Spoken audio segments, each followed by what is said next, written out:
গত এক বছর আগে আমরা ভাবছিলাম সাইজ সিনিয়র একসাথে 2025 চ্যাম্পিয়ন্স ট্রফি খেলে বিদায় নেবে, কিন্তু রাজনৈতিক এবং বিভিন্ন নিজেদের মধ্যে দ্বন্দ্বের কারণে সেটা সম্ভব হয়নি।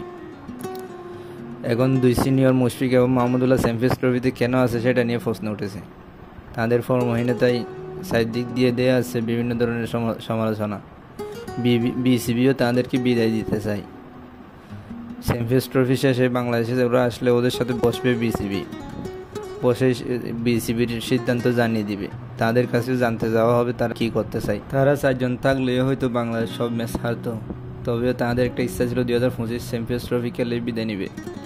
তাদের বিভিন্ন ইন্টারভিউতে সেটা উঠে এসেছিল, শেষ পর্যন্ত সেটা সম্ভব হয়নি।